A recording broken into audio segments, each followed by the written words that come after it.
Hello, everyone. Welcome back to Plotlines. I'm your host, Connor, and today we're going to be talking about libertarianism again. So, I did a live show, just my thoughts on libertarianism and relating that to Catholicism. And now I've brought on Thrsdy, the producer of Pints with Aquinas and New Polity, on to discuss the subject further. Welcome, Thrsdy. Hey, how you doing? I'm doing good. Good. Uh, it was funny. I almost forgot our time because our time zones are different. Oh yeah. So I was I remembered like 30 minutes before I was like, okay, I need to get on this. But yeah. So thank you for coming on the show. Ain't no problem. Happy to be here. Talk about So one of my favorite things. One of my favorite things to talk about. not your favorite thing. No, yeah.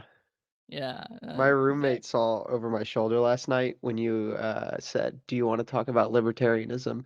And he just laughed, turned around, and walked away. So okay. Does he get that? Does he hear a lot about that then? yeah. Oh, all the time, constantly. Okay. Well, He actually edited the 1891 video. So he was the okay. or not the video editor. He did the editing of the actual. I wrote it, but he did the editing of the actual text, the script. So. Yeah, so that brings us to that. So, you started your own YouTube channel. You work for two different YouTube channels, and I now do, you yeah. have started your own YouTube channel, the 1891 Radicals.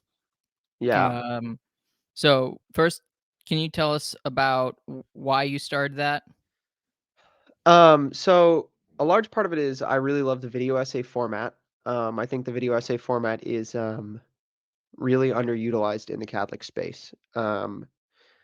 And I also really like to talk about Catholic social teaching, specifically what can be found in the social encyclicals of Louis the 13th, Pius the Leo. 11th, Leo the 13th, yeah, Leo the 13th, Pius the 11th, um, John Paul II, some in Benedict even, and then we're getting some more in Francis, like in Laudato Si. And I find that the social teaching of the church has been largely missed by the church, if that makes sense. Yeah. We've we as a church have missed that in the last 120, 130, 140-ish years.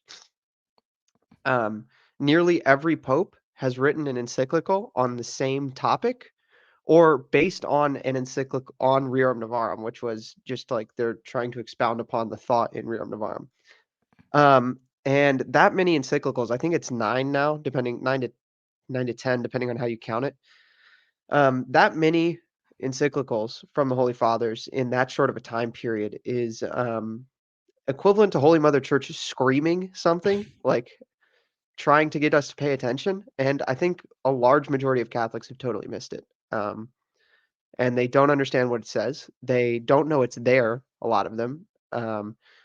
And the ones who do know it's there read it within their own liberal, and I mean liberal in the Lockean sense, in the Hobbesian sense. They read it within a liberal framework. Um, and so I wanted to start a project where I could just talk about my thoughts on it, because a lot of what I do is, I mean, New Polity is a post-liberal outlet, and so they're doing a lot of good work on post-liberalism. Um, but the money and the social teaching stuff specifically is really my passion, and I don't get to like I'm not intelligent, and I don't have any new ground, but I am been told that I'm good at. Excuse me, hold on. I've been told that I'm good at explaining it for people who are not academics because I've spent so much time with the academics who are doing the heavy research and the heavy lifting. Hmm. And so I started that basically just to use because a bunch of I mean like 5 or 6 people over the last year or so have basically said like, no, you need to have your own thing where you explain this stuff because when I hear Jacob and Mark and these guys talk about this stuff, like I think that it's close, like I think it makes sense, but I'm hesitant, and then you explain it to me and it makes more sense. So that is largely just my passion project to try to explain to people why my friends Jacob and Mom, Mark Barnes, and Andrew Jones are right about practically everything they say. So you're a translator. Yeah, in a way, that's the whole point. Yeah. So That's the short form. I think that kind of goes well with my podcast in a lot of ways, just because I don't think that or I'm not the academic either. If I do have academic, if my podcast provides any academic information or from academics, it's usually because I'm interviewing one of them, yeah, not really because I'm providing it necessarily. fair. Yeah. So, I mean, I think that also just comes from the fact that we're both pretty young. Yeah. Yeah. I'm 24.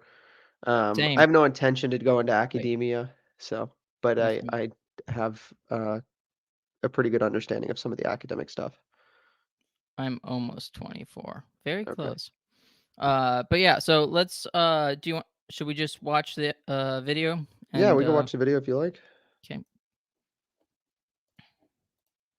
If you analyze it, I believe the very heart and soul of conservatism is libertarianism. The basis of conservatism is a desire for less government interference or less centralized authority or more individual freedom. And this is a pretty general description also of what libertarianism is. Ronald Reagan. Government is not a solution to our problem. Government is the problem. Ronald Reagan. The Marxist solution has failed, but the realities of marginalization and exploitation remain in the world, especially the third world, as does the reality of human alienation, especially in the more advanced countries. Against these phenomena, the Church strongly raises her voice. Vast multitudes are still living in the conditions of great material and moral poverty. The collapse of the communist system in so many countries certainly removes an obstacle to facing these problems in an appropriate and realistic way, but it is not enough to bring about their solution. Indeed, there is a risk that a radical capitalistic ideology could spread which refuses even to consider these problems, in the a priori belief that any attempt to solve them is doomed to failure, and which blindly entrusts their solution to the free development of market forces. St. John Paul II. Ronald Reagan and the religious right in the 80s and 90s successfully convinced the majority of Catholics that an essential part of being conservative was to be libertarian. The majority of the baby boomers, Generation X, and millennials all believe that as important as social conservatism is economic libertarianism. The current chair of the House Republican Conference, Elise Stefanik, voted against declaring an emergency at the southern border, supports gay rights, including voting to codify sodomitic marriage into federal law, and only has a 71% rating from the National Right to Life. The Republican Party and conservatism are failing. They have slowly but surely moved from valuing economic libertarianism as equal to social conservatism to valuing the former above the latter. Economic libertarianism is not Catholic. Capitalism is never spoken of with unqualified favorability in the Church's social teaching. Our goal at 1891 Radicals is to combat the libertarian and radically capitalist excesses of the modern American conservative movement. We do not wish to advocate for carte blanche government solutions to the problems of the modern world. We wish to advocate against leaving these problems to some pseudo-divine invisible hand and removing government when it is appropriate. Only when human persons are allowed to live and flourish in the genuine freedom of virtue, free from the oppression of radical capitalism, can we expect to solve the moral poverty rampant in the West. Freedom can no longer be synonymous with capitalism. Christian can no longer be synonymous with capitalist. Communism is an anti-theist, anti-Christian, materialist philosophy. Christians in the West rightly sought to oppose the spread of communism in the 20th century. However, to combat an evil as large as the USSR, Christians needed power. They found this power in the Western nations, who themselves needed a metaphysical underpinning for their crusade that would motivate the masses. Thus, in the 20th century, when combating this great evil, Christians allied themselves with the capitalists, and over time, the freedom rightly espoused as essential to human flourishing by Christians came to have a new part that no one realized was not there before: capitalism. We are now reaching a point where this capitalism is not freeing. Rather, our society is captive to the cult of GDP, worshiping perpetual growth and progress as ends in of themselves. Ask yourself, when was the last time you saw a local mom and pop grocery store? The large chains have bought them all out. When was the last time you saw a gas station not owned by a major chain?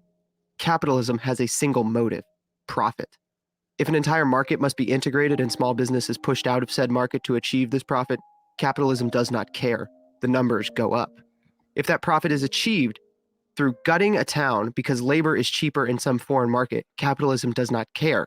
The numbers went up. 1891 radicals wishes not to propose our own solution to these problems, rather to propose Holy Mother Church's solution, a solution neither capitalist or socialist, neither Republican or Democrat, neither left or right. As Pope John Paul II said in Centesimus Annus, The Church has no models to present.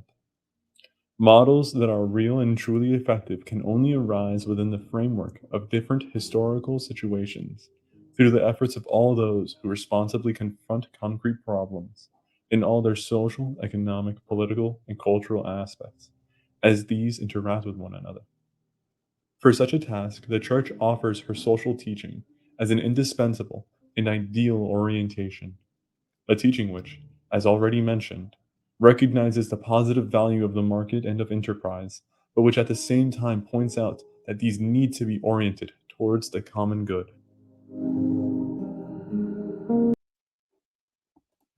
Okay. I love I think it's Leo the 13th in color. Is that it? Yeah, it's Leo the 13th colorized. So yeah. I think that was a cool thing to see in that video. Yeah, thank you. It's pretty easy to find. He was the earliest born person ever on film. So Yeah, I knew one of the popes was it. yeah. It's So pretty cool. But yeah, I mean, first of all, you're right about the video, the format, what'd you call it again? it's a video essay format. Yeah. Yeah, video essay format is used by a lot of people, and they get a lot of views. And there aren't a lot of Catholics that use that. Yeah. I'm not aware of. I think maybe the Dominican Institute, is that what they're called? There's some Oh, Dominicans that have the them. Thomistic Institute. The Thomistic Institute has a couple. They have a series that but I really want to focus in on things that are um more niche.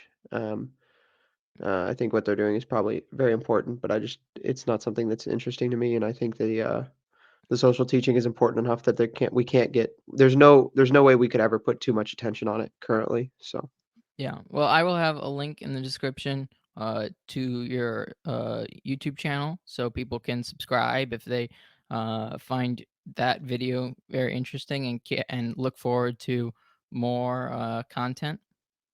yeah. Well, I hope everybody enjoys it. I think the next thing that we'll be doing is, and this is going to take a while, is turning Rerum Novarum into audio, using some high-end equipment, because a lot of the audiobooks available of Rerum Novarum are either paid, which really bugs me that an open, like a unlicensed papal encyclical has to be paid for. Yeah, that's a bit uh, funny. rubs it it perks up my sense of simony a little. That we're charging people for papal encyclicals that are in the public domain. Yeah, Or the free ones are very poorly recorded. And so I want to do that for a couple of the social encyclicals. Before we move on to more topics, because I think they're essential to understanding the things I want to talk about. So gotcha. Well, will you give just sort of a quick overview or a quick summary of the Rerum Novarum so we can get an understanding for when we move into yeah. the details of libertarianism. So Rerum Novarum is written in 1891, hence the name 1891 Radicals. And Leo is writing. The title is On the Condition of the Worker. And Leo's writing about the fact that the rapidly industrializing world is driving men into two groups. They have two choices. They're largely either becoming capitalists or they're becoming socialists. And in the capitalist system, as such, the laissez-faire capitalist system, which is what John Paul and all the popes continue to call capitalism throughout the encyclicals. What they continue to mean when they say capitalism is laissez-faire. So that's what I mean by it. Because when the popes say to use a word, I use the word they want me to use. So I'm Catholic, so that's how that works. Um, so the capitalist system pits the working man against the capital, against the men with the capitalists, the men with the capital. And this is the same in socialism. Um, and so Leo's trying to respond and lay out some rules for how the working class and the owning class ought to interact with each other as peasantry dies out and wage labor starts to become the norm. There's this really great line in Centesimus that's quoting from Rerum, that is pointing out that wage labor is a new kind of labor, because what you're actually doing is rather than working for a good, like a thing to that you can then survive on, you're selling your labor to then use that money to go buy the things that you need. So you're introducing this middleman of money into the work ecosystem. Um, and And so this is a radically new thing that is going to change and has, and undoubtedly, I don't think anybody can disagree, that has changed the way we interact with each other as the way the working class and the capital class interact with each other, the ownership class. It went from largely a fiefdom or a peasant system where the peasant had rights to the land, but they paid tribute, and then they just grew the food they needed to feed their family, and some of the extra was donated to the lords and the priests and the army. Well, there wasn't a standing army.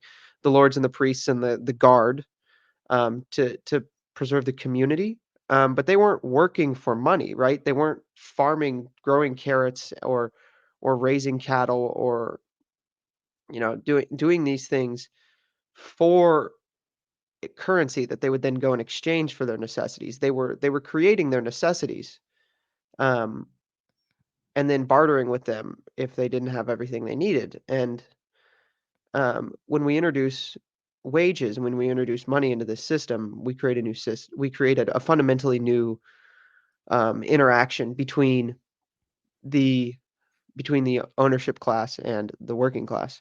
And Leo rightly foresees and sees the upcoming of socialism as well as an anti-Christian philosophy, but he also is worried that, left to its own devices, capitalism will move towards its only motive, which is profit, thus also forgetting human rights. And so Rerum is fundamentally, I really just boiled down, is a way is rules, is a guideline in the church's mind for how we as lay people ought to interact with each other in the new economic liberalism. And what I mean by economic liberalism is just any system that is following Lockean property and Hobbesian power dynamics.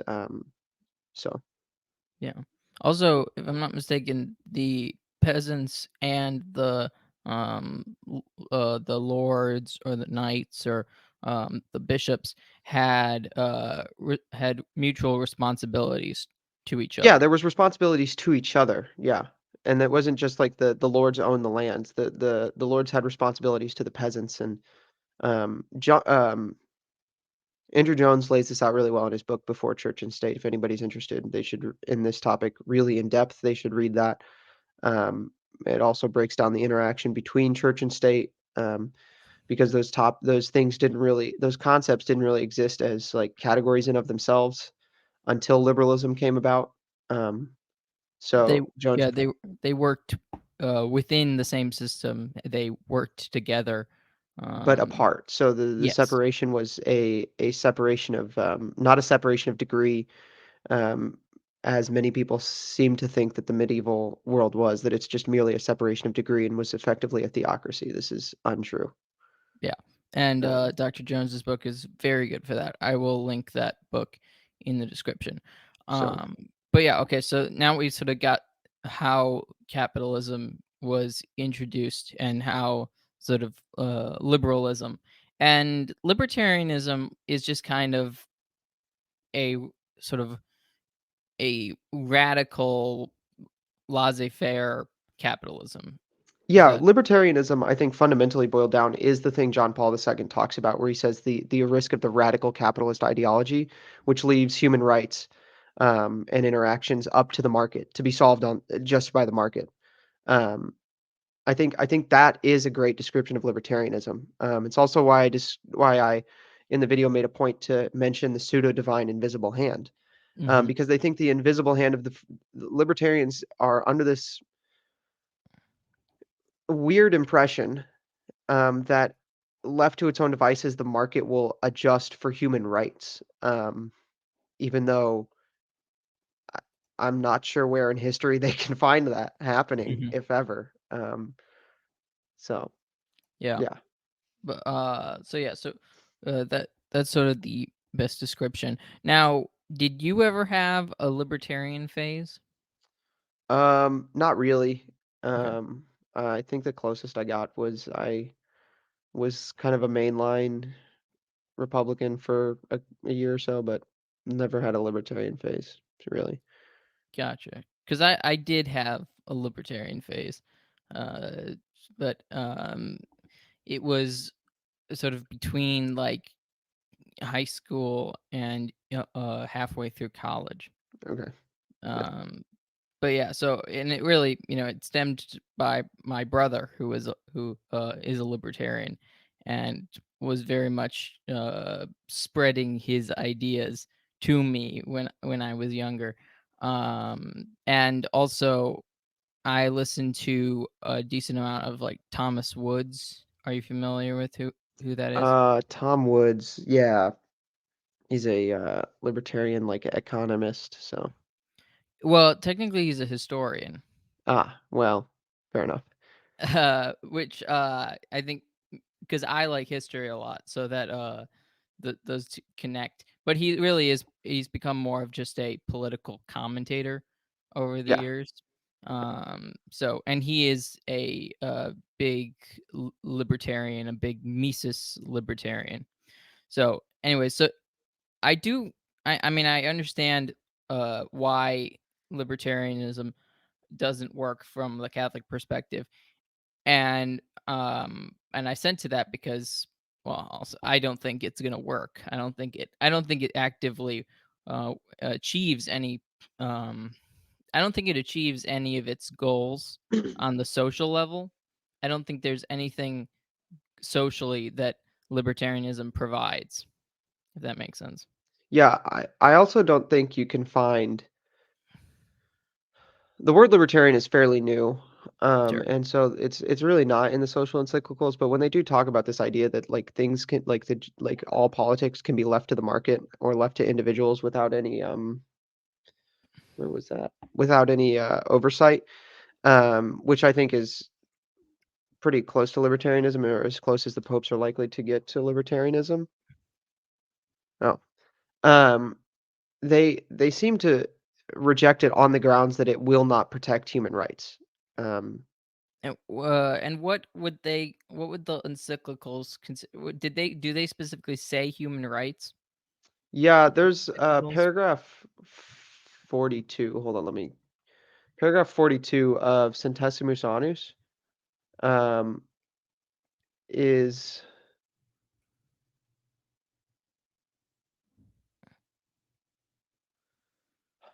uh, really good for this. Maybe it's 33, 43. Yeah, it's at the beginning of the video, but it's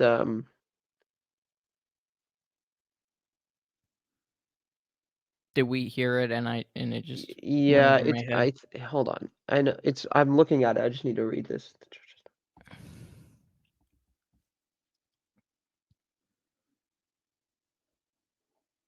Yeah, he says in paragraph 42, indeed there is a risk of a radical capitalistic ideology there's a risk that a radical capitalist ideology could spread, which refuses to even consider these problems in the a priori belief that any attempt to solve them is doomed to failure, and which blindly entrusts their solution to the development of the free market. And the problems he's talking about are up a little ways, are marginalization and exploitation, especially in the third world, where human alienation and the former Marxist republics are.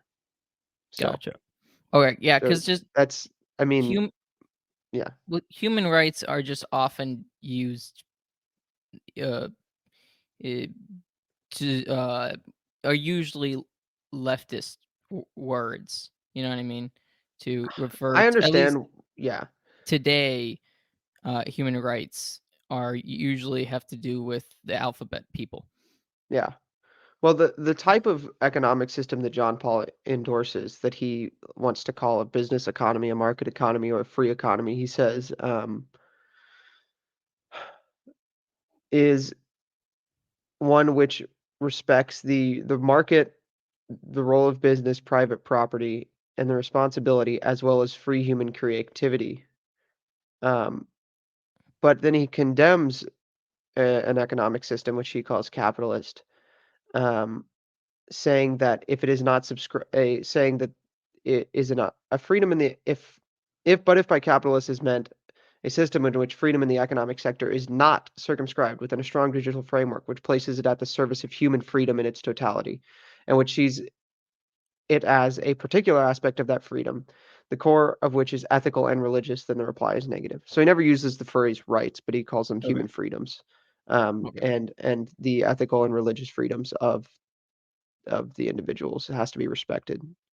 Okay. So yeah, no, it makes sense. I just wanted to get people a full understanding because I know people will uh, hear those words and stuff like that and just have the wrong impression. That's fair. Yeah. Yeah. Um, but yeah, okay. So, uh, and libertarianism doesn't provide any guardrails for anybody. Libertarianism is concerned only with negative rights. Um, and what I mean by negative rights are the rights to not be bothered in certain ways. So you have a right to say what you want, rights. People can't stop you from saying what you want. You have a right to buy or sell anything in the market. People can't stop you from economic interaction or whatever. And it's concerned with these negative rights to the expense of the positive rights. Right? Like uh, John Paul, I think it's paragraph. Sorry, I'm pretty sure it's paragraph 8.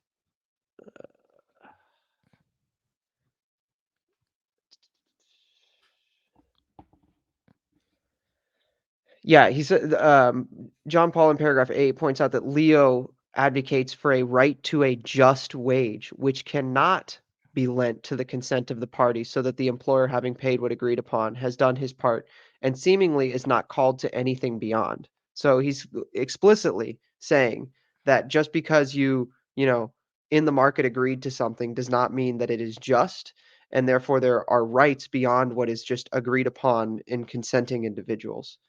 Yeah. um, in the economic sector specifically is what he's talking about here, right? Like a lot of Catholics think, well, obviously you can't just consent and it makes something right, but Leo and John Paul are specifically talking about this in the economic sector, that this principle of Catholic teaching extends to the economic sector, that there is justice and consent does not make something right. Yeah, So I mean, if you consent to buy something that's immoral, you're still participating in an immoral act. yeah, yeah. Um, and Leo explicitly seems to say that he thinks that these things like the just wage issue is not only is it not okay to just agree upon it and that makes it right, but that in circumstances of extreme injustice in wage, then the state has it would be within its own bounds to intercede and ensure that the worker is given justice. Yeah. So You also brought up in the video, you brought up the what was it? The sort of the politics of the Republican Party, the modern Republican Party. Yeah. And Yeah. you talked about it. Sort of number one is capitalism is number one. Freedom in that area is number Yeah, one, exactly. and social conservatism has fallen by the wayside. So I was thinking, would a better name for them then be like national liberalism? Like, The so I don't know if I said this to you when we talked previously, but my perspective on the Republican Democrat interaction in America um, is pretty close to that of the uniparty theory.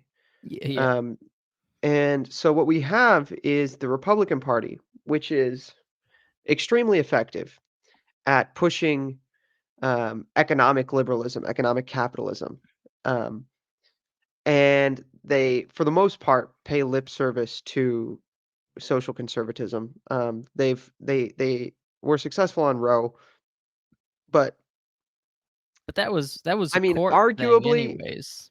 arguably, and I know people disagree with me on this. I was just talking to Jonathan Van Moren yesterday about this over dinner, and I said that I don't give the establishment GOP Roe. I give that to Trump. As much as I dislike a Mm. lot of what Trump has done, I give that to Trump because I don't think anybody else in the establishment would have had the courage um, or just the raw like I don't care energy to push in justices. And I'm sure, I mean, I don't doubt at all that for a second that one of the things he asked every one of those people was, "When Roe comes up, will you overturn it?" Right?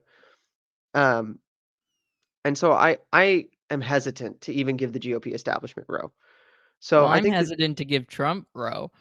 I almost think it was just, plot, you're going to be picking from conservative justices. They are way more ideological than Republican politicians. yeah, that actually tends to be the case if you look at um, yeah, that's another great point. So, so the GOP is effective at capitalism and economic liberalism, um, and pays lip service largely to social conservatism or what I would call Christian social Christian social um, the Christian social teaching um, Or traditional moral or values. traditional moral values. We can. I have a been having a weird thought the last couple days about conservatism that we can get into if you want. Okay, The yeah, I word want to hear it. itself, but I want to get through this point. So, and then we have the Democrat Party, which loves to talk about socialism. They love it. They talk about it all the time. But are they effective on it? No. You know what they are effective at is social progressivism. They are nailing that. They are killing it, man. They're doing so good. They're doing so good that yesterday a a person with a certain mental condition committed a heinous act. I think we can Um, say I don't know if I don't know what you want to say. I mean, Matt and I have gone just fully off the rails on this one, so we say whatever. transgender. A transgender, a female to male transgender, shot a Christian, 28-year-old old, so not a student, targeted a Christian school. And they're so effective at inculcating this social progressivism into the populace that like a third of the people tweeting about this on Twitter, because I was sorting it by latest because I was trying to see if these tweets, these screenshots were just out of context and like little minority that people Yeah, I were was using. really It was confused. not. It was like a third of people, a third of the people tweeting about this, a third of the people on the internet talking about this shooting yesterday. Sorry, Levi is um decided to shake himself. Um, a third of the people talking about this yesterday were basically saying, you know, F around and find out. They were saying that Tennessee messed with the trans community, and so they found out what that is. And so what we have an establishment that is actually effective at pushing economic liberalism and social progressivism. And and so what we get is a society hurtling towards a socially progressive, economically liberal, radically capitalist um, point where we're allowed to buy or sell whatever we want, and we're not allowed to talk about the fact that our culture is breaking down to the most widespread moral degeneracy likely since the golden age of the Roman Empire, the latter days of the golden age of the Roman Empire, maybe ever. Um, and so we have a single establishment. We have an establishment that is effective at one thing, and it's liberalizing, the economy and liberalizing morality. And that is a uniparty. That's what a lot of people, when they say the uniparty, that's what they mean, Mhm. is that the establishment is effective towards a single goal, and it is liberalizing everything. Yeah. Um, hey, buddy. Um, Yeah. No. and so the the problem I have with the GOP establishment is that they're so ineffective at pushing the Christian social teaching and the Catholic social teaching and Christian social values that they've not, like, to a certain degree. I mean, I do work for New Polity, and I was just talking to Jonathan Ben Marin, and, like, yeah, the West is dead. We're not getting the establishment, the institutions back, right? Um, Not until a major shakeup. well, even if we got them back, they would still, like, that's not ending liberalism is not taking liberalism's institutions and using them for your goals. Ending liberalism is Well, but so, but usually, well, I guess we don't really know. We've never seen liberalism collapse and bring about a non-communist uh, I mean, or America in the 40s and 50s was a Christian liberal society, I think. can you really have a Christian liberal society? I would say it's just It's nominally. Yeah, I think nominally. But this is like the whole, like, integralist thing, and I'm well, yeah. So, probably but should not speak on this right now. Everybody should go read Mark Barnes' great article that is so long but amazing on Adrian Vermeule. It's on the front page of newpolity.com right now. Everybody should go read it. It's amazing. Um, but I won't get into it because the debate is much too academic and is becoming actually a little hostile, and I don't want to poke it at all. that's not Um, fun. But so really, yeah, what you the problem I have with the GOP is that they're just so ineffective at the things that actually matter, and they are effective at the things which oftentimes are just condemned in Christianity. yeah. Well, what you kind of brought up is what I kind of usually so it just sounds like a combination of the French Revolution and the American Revolution. If you put the values of both together, you'd probably get the uniparty of today. Yeah, I can see that. Yeah. Because from my perspective, the two views in our society, our two cultural aspects, are Puritanism, which is the sort of ultra capitalist materialism, and then the Masonic slash what is it um yeah, no, Masonic slash Gnostic, uh you know fighting God, basically, regarding social teaching. Yeah. Because and that's really what what we're hurtling through. We're hurtling through this combination, one of which like came into our founding in the puritanical way, and then one that was imported from France Yeah. eventually. I mean, America's founding is. I hope I don't burst anybody's bubble with this. America was like, the founding document is liberal. Yes, It buys into the assumptions of liberalism. I I uh, indeed. I won't get you in trouble, but there are certain thinkers that are popular online in the Catholic space who have perspectives on um, the Constitution and the founding, which are Are you um, saying just Tim Gordon? yes, Tim Gordon and Adrian Vermeule. Yeah, I well, Their positions on the Constitution is it's just wrong, right? The Constitution is Locke applied to a republic.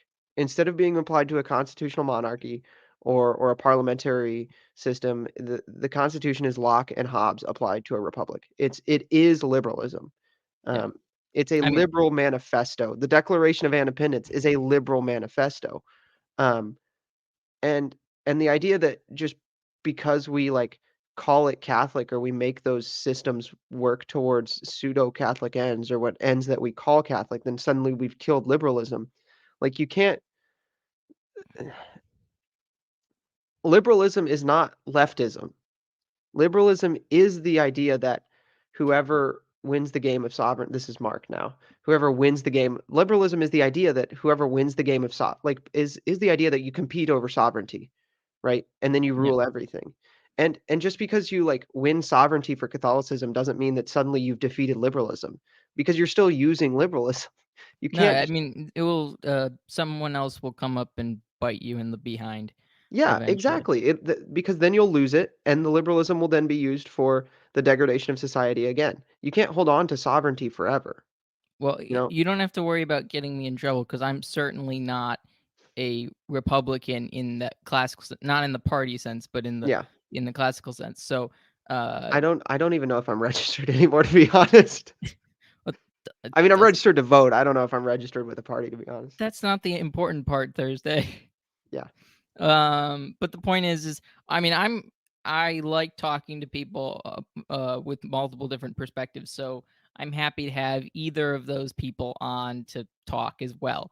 But but I'm very clear with my opinions. I'm not a Republican in the classical sense. I don't buy into liberalism, whether it be its philosophical premises or its governmental structures. Yeah. If people are really interested in a breakdown of liberalism, there's a speech by Andrew Jones that's like, I want to say it's about an hour long, probably a little less. I feel And like I listened to it a while it back. was from the new Polity conference last year. And probably pull it up and send it to you, but it was really good. He breaks down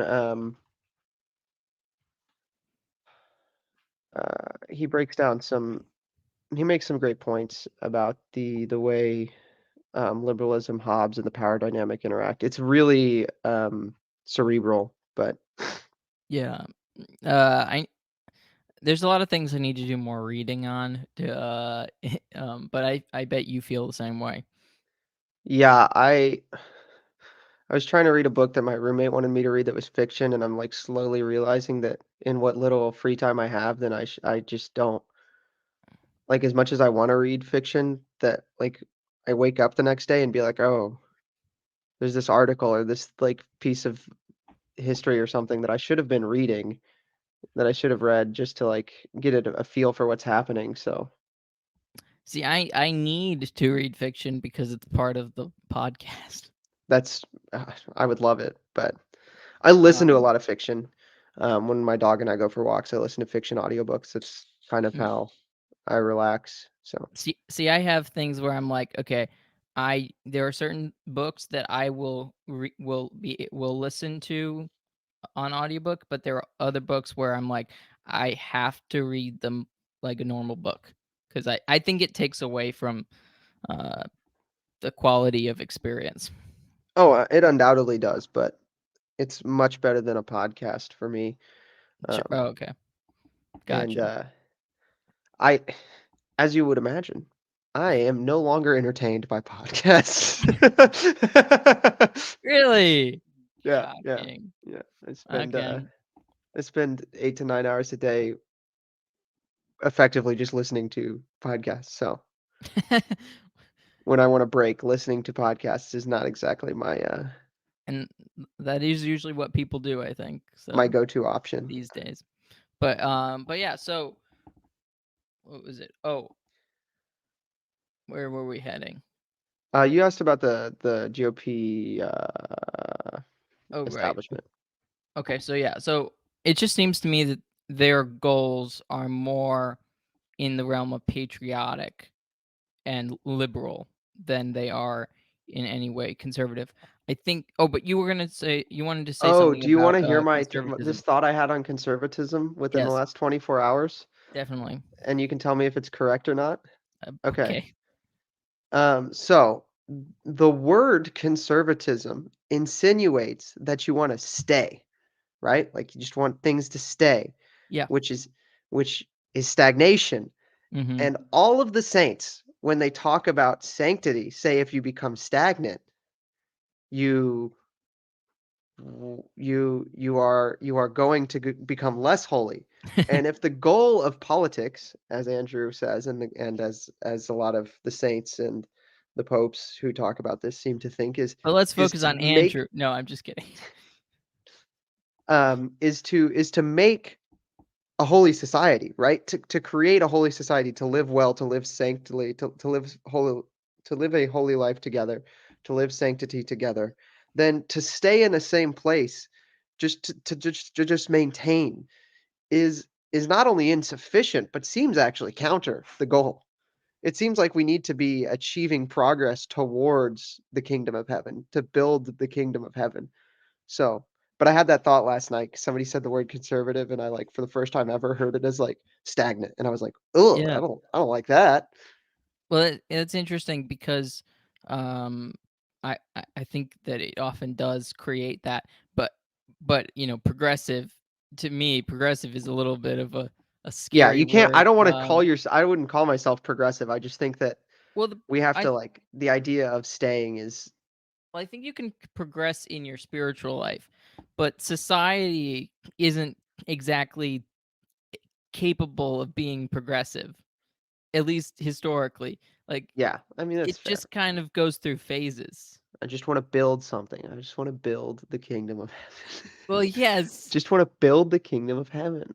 Well, but sometimes, and the thing is the progressives, the leftists, are trying to build their own kingdom of heaven on earth. They're building the city of man.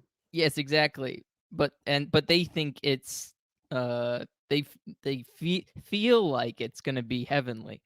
Yeah. But anyways, so it that kind of connects with something else though that I've always thought of the word conservative, is that it's only used in Protestant countries. Really? What do they? What's the the more leaning party in like Hungary and Italy called? It's usually Christian Democrats. Really? Yeah, that's usually That's the name of interesting. the party. But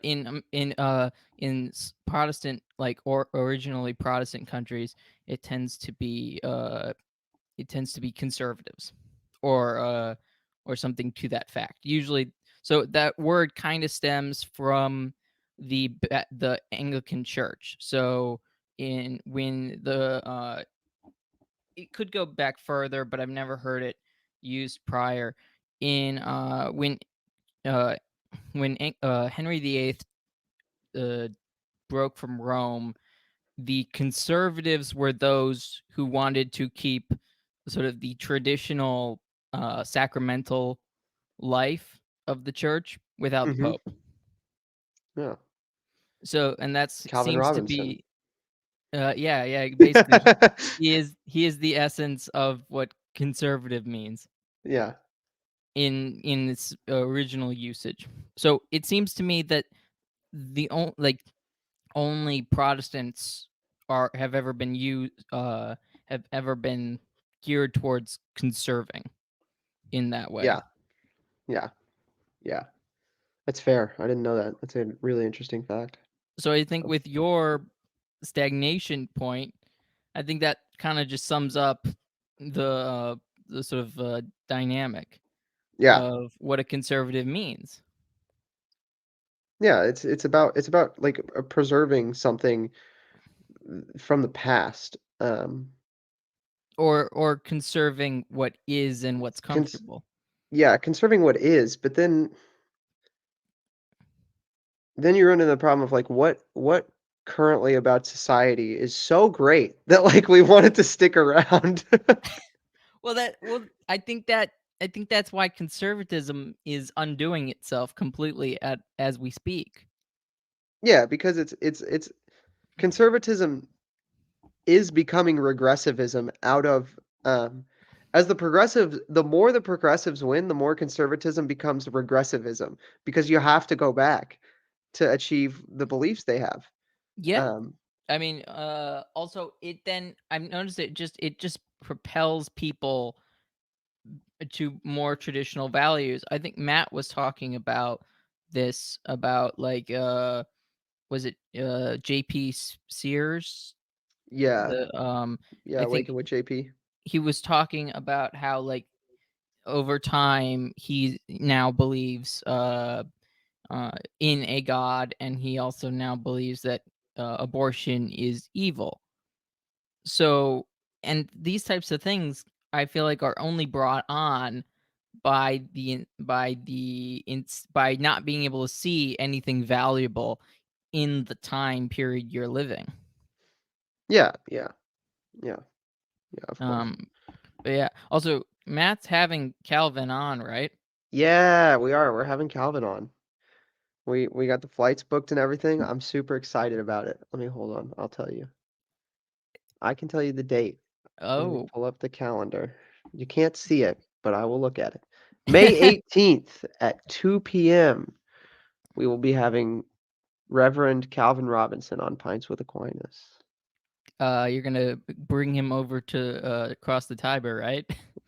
You know, so my pitch to Reverend Robinson is that he needs to convert. And then he should join the American Ordinariate. And then Okay. he should start an Ordinariate parish in Steubenville, Ohio, and be my pastor. Yeah, I'm not sure he would be. I know it would be the American Ordinariate, but I don't know if he'd be game for being a member of the Ordinariate Yeah, that's after fair. he got kind of canceled by them or something like that. Yeah, I haven't looked into it a bunch. I haven't looked into like his more in-depth statement on it. But I do know what he told me was basically that the choir director apparently of the Ordinariate parish in London is homosexual and uh Of course. told the pastor that they would not sing Easter Mass if the pastor allowed Calvin Robinson, a notorious homophobe apparently, to film his Easter special in the church. And so the pastor of the London Ordinariate parish canceled their filming, would not let them film their Easter special, and canceled less than 2 weeks out from the film date. So How hard is it to fire a choir director? I don't know. I mean, they can't be that good, right? And well, they probably are for reasons, but I do think For that reasons. All right, Connor, chill, big guy. no, for the fact that they're at since they're at the London oratory, first of all. I don't know why, but I feel like I've heard that they are very good. At least I don't know why I think that, but I think that's so maybe they are really good. But also and kind of I get maybe the perspective of the priest there is like, because Calvin's not even a Catholic, like why is he like I guess in some sense why get someone up in arms over having a non-Catholic uh do something at the church, that kind of thing. But I Yeah. also think it seems kind of dumb overall. I think you should just So fire the choir director if he blackmails you. this seems to be the obvious solution, but apparently our brothers and sisters over in London did not see this as to be such. So prayers for them. Sure, yeah, definitely. Um, Though, it's probably not great to have. I mean, when you say homosexual, I assume you mean active homosexual. Otherwise, it doesn't make any sense. I just repeated what Calvin said to me. Like I said, have not watched any more of his other Sure, stuff. His public, like his more like public, larger breakdown of what happened, and is just what he told me a couple days before he went public with it. sure. Because I Okay. explicitly asked him before he told anybody that. Um, I was like, so why did you like why can you just convert though? Like just come over, just come on, just come on in, you know what I mean? And he was And like, he well, said, "Oh, he is said, it because?" well, you know, one of the reasons I'm probably not is, and then he said that. So The Catholic Church in so many places is so difficult. pray for Calvin. because Yeah. it seems like he it was open to it. So Yeah, especially working with the ordinariate just makes it sound like he or wanting to work with the ordinariate. he was Anyways, quoting the Catechism of the Catholic Church in that speech, I like the know, 94 Catechism, like what, or the and 96 Catechism. Sorry. I know we talked about the Lotus Eaters on Discord, but and I know you hadn't heard of them previously, but did you see their episode with him? No, I haven't had time, to be I honest. I understand. I Yeah, understand. yeah. Also, podcasts don't entertain you anymore. It's not that they're Uh, not entertaining. If there's somebody really cool on, I'll listen to him. You know what I mean? But I thought you thought he was cool. Are you saying I he's mean, not yeah, cool? he's really cool. And okay, fair. I just haven't had the time. All right, that's the Okay, answer. okay. I just haven't had the time. The answer comes out. Yeah, I understandable. we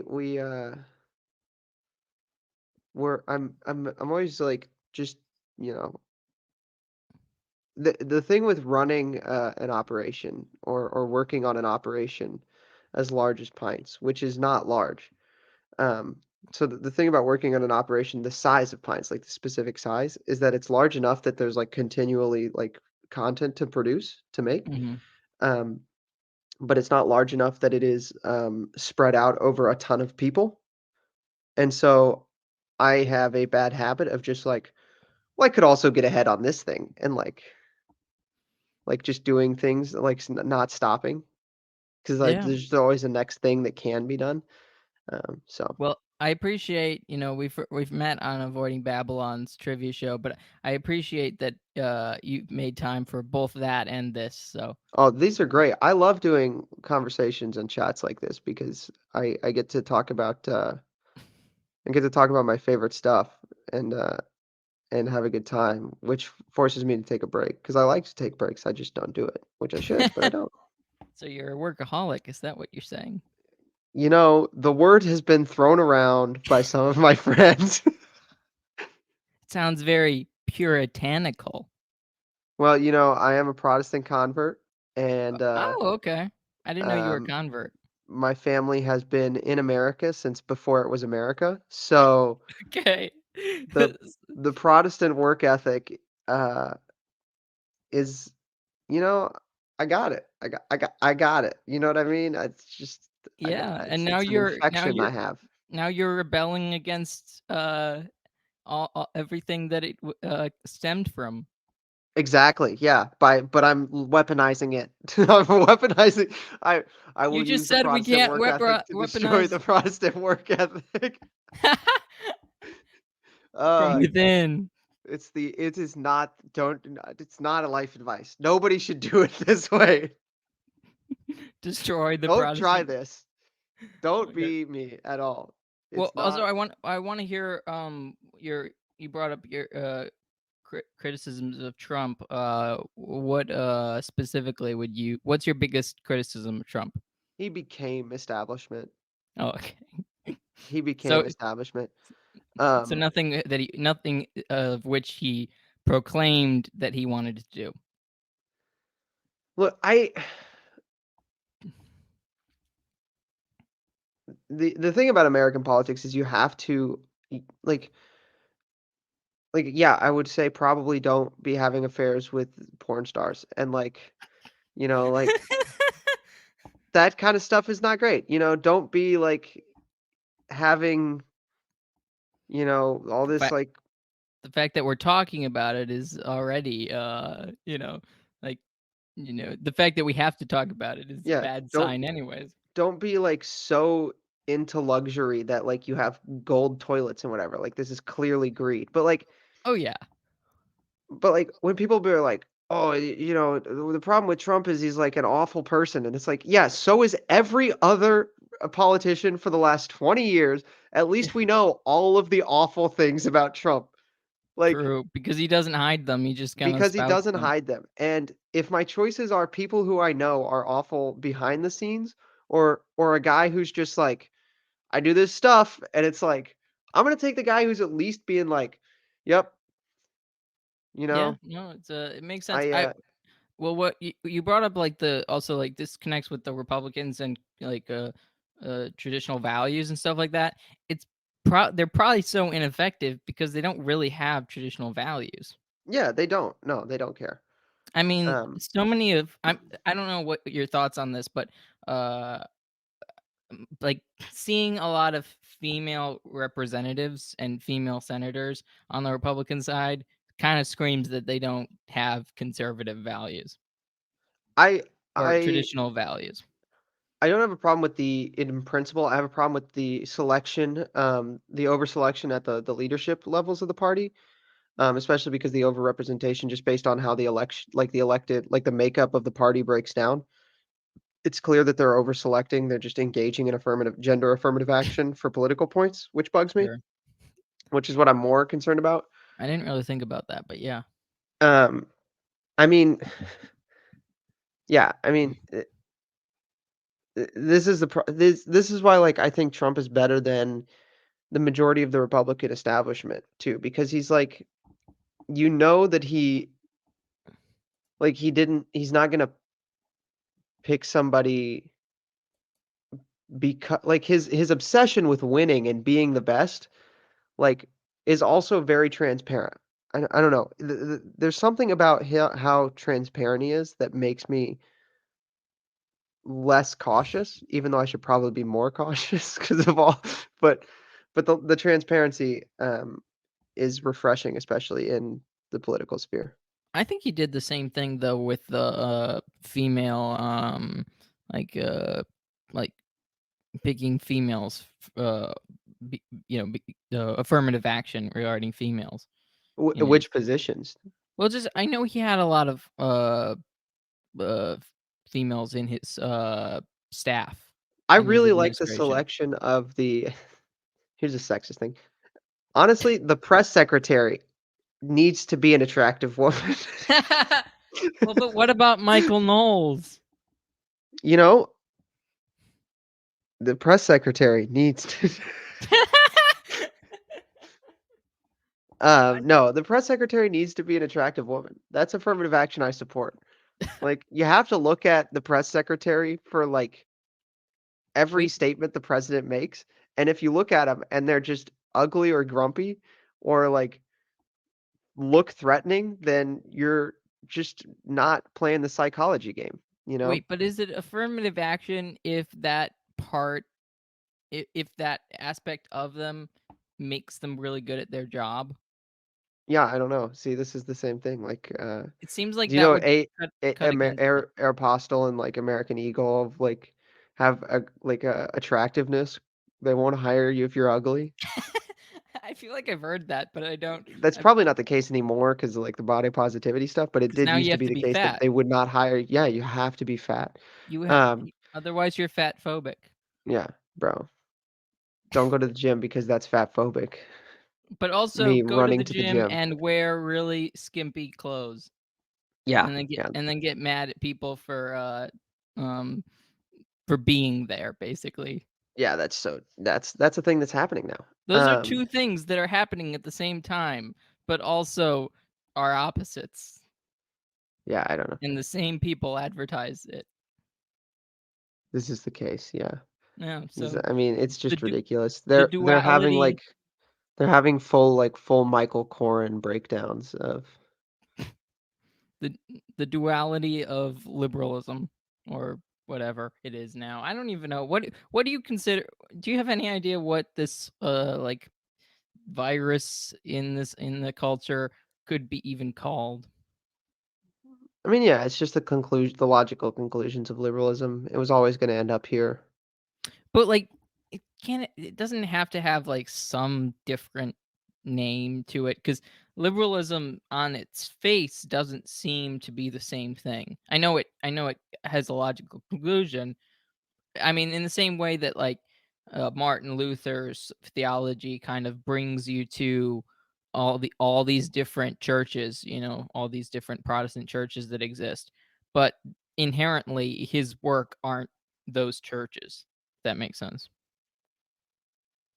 Yeah, I guess so, but I don't see how, um, if we can tell that the effect if we can nail down where the causation is, why it's any more diagnosis is necessary on the. Well, that's not true. As soon as I said that, I realized it sounded really stupid. I don't know. The problem is that we have a combination, and the particular flavors of liberalism that got popular when they did just resulted in the acceleration of the sexual ethic being broken down in society. So Yeah, no, true. so the particular flavors we selected caused the problems, I think. Yeah. Yeah. Anyway, so I think this episode turned more into against liberalism, if that makes It sense. did, yeah, kind Yeah. of. But yeah, no, I think that unless there's anything specific you want to add to that, we should wrap up on No, that. I just think I would encourage everybody to go read specifically Rerum Novarum and Centesimus Annus. Yeah. They should read those two at the very least. You should read all of them, but you should read those two at the very least. So Definitely. Okay. yeah, Sounds good. Well, Thrsdy, thank you for coming on the show. you're welcome. I think this was an awesome conversation, and we'll have to do it again sometime. All right. Okay. Thank you, everyone, for watching. Please like, share, comment, and subscribe. I'll have all those links in the description so people can have easy access. And also, what is it? 1893, right? 1891 Or Radicals. Yeah. 1891. I'll never remember that. 1891 Radicals. Go subscribe. Support Thrsdy's work, whether it's New Polity or Pints with Aquinas or 1891 Radicals. Yeah. Subscribe to my personal thing last, though. If you only subscribe to the other stuff first, they're the smart people. Subscribe to Well, my personal thing last. to be fair, they probably are subscribed, so it might be the first thing that they subscribe to. Yeah, fair. But Also, he's on Twitter, yep. and I will have his his handle. Anyways, so thank you all for watching. I have some also really fun guests coming down the pipeline, so look out for that. Thank you, everyone. God bless.